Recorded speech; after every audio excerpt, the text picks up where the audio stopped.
তিন সময় ফেরেশতা প্রেরণ করেন। এক নাম্বার যখন মৃত্যু শয্যায় পড়ে, দুই নাম্বার হলো যখন কবর থেকে উঠবে ওই সময় ফেরেশতা প্রেরণ করে, কবরে যে সময় রাখা হয় ওই সময় ফেরেশতা প্রেরণ করা হয়।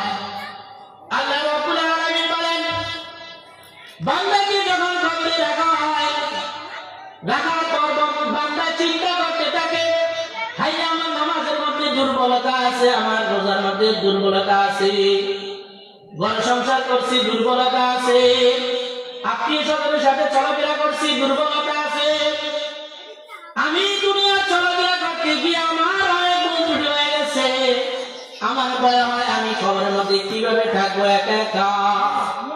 আল্লাহ তাআলা বান্দা যখন কবরে যায়, ফেরেশতারা বলে, এ আমার আল্লাহ তাআলার বান্দা, শোনো, আল্লাহ রাব্বুল আলামিন আমাদেরকে এই কবরে নিযুক্ত করেছে তোমাকে একমাত্র পাহারা দেওয়ার জন্য। সুম্মা ইসতাকামু তাতানাজ্জালু আলাইহিমুল মালায়েকা। ফেরেশতাদের প্রেরণ করার পর ফেরেশতারা এসে ডাক দিয়ে বলে আল্লাহ তাআলার বান্দাকে, আল্লাহ তাখাফু ওয়া লা তাহজানু।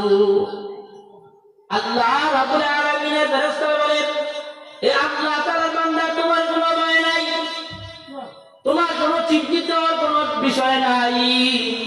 তাফসীর কিতাবগুলোর মধ্যে লেখে কবর সামনে ভয়, অর্থাৎ মৃত্যু শয্যায় পড়ে গেলে ফেরেশতারা এসে বলে তোমার কবরে কোনো ভয় নাই, হাসরের কোনো ভয় নাই, ফুলসিরাতে কোনো ভয় নাই।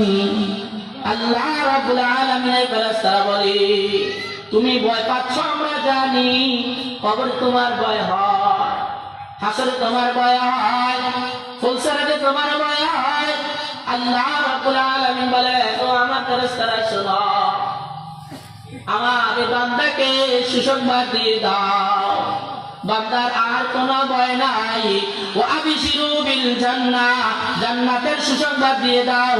আল্লাতী কুনতুম তুআদুন, হয় তোমাদেরকে যে প্রতিশ্রুতি দান করা হয়েছে, তোমাদের সেই প্রতিশ্রুতি হিসাবে তোমাদের পাওনা তোমাদেরকে দান করা হবে। ফাকিজাতারাস আরশে বনি জান্নাত আখলাক। ফাকিজাতারাস আরশে বনি জান্নাত আখলাক। আরামে গায়ে পাক রসূলে আরবি है, आराम गाहे पाक रसूले अरबी है।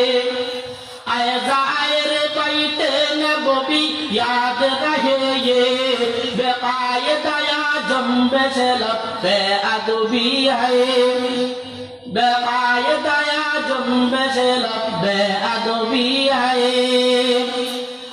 ज़ाहिर बैत नबवी याद रहे ये, बेकायदा या जुम्बिश लब्बे अदबी है। जनाब रसूल सल्लल्लाहु अलैहि वसल्लम बोले, साहबी के डाक दिया, बोले ओ साहबी, साहबी नाम बोले सुफियान इब्न अब्दुल्लाह इब्न उनैर अस्सक़फ़ी रज़ियल्लाहु ताआला। रसूल सल्लल्लाहु अलैहि वसल्लम के डाक दिया, बोले या रसूल अल्लाह, আমাকে এমন কিছু নসিহত করুন যাতে করে আমি এই নসিহতের উপর চলে আমার জিন্দেগিকে আমি সুন্দর করতে পারি। জনাব রাসূল সাল্লাল্লাহু আলাইহি সাল্লাম বলেন, কুল আমানতু বিল্লাহ সুম্মা ইসতাকিম। জনাব রাসূল সাল্লাল্লাহু আলাইহি সাল্লাম বলে, আল্লাহর উপর ঈমান আনো, তার উপর অটুট থাকো। কেমন অটুট? হযরত আবু দুজারা রাদিয়াল্লাহু তাআলা আনহু একজন সাহাবী, উহুদের যুদ্ধের ঘণ্টা যখন বেজে গেল, সাহাবায়ে কেরাম একত্রিত হয়ে গেছে, যুদ্ধ চলতেছে, ধাও ধাও করে যুদ্ধ চলতেছে, মুসলমানদের উপর আঘাত একের পর এক আঘাত আসতেছে। কাফেরদের আঘাতের কারণে একটি সময় এমন হয়ে গেছে রাসূল সাল্লাল্লাহু আলাইহি সাল্লামের কাছে পর্যন্ত কাফের চলে আসছে। রাসূল সাল্লাল্লাহু আলাইহি সাল্লামের উপর আঘাত করতেছেন। রাসূল সাল্লাল্লাহু আলাইহি সাল্লামের পাশে আবু দুজারা রাদিয়াল্লাহু তাআলা আনহু তিনি দাঁড়ায় গেলেন।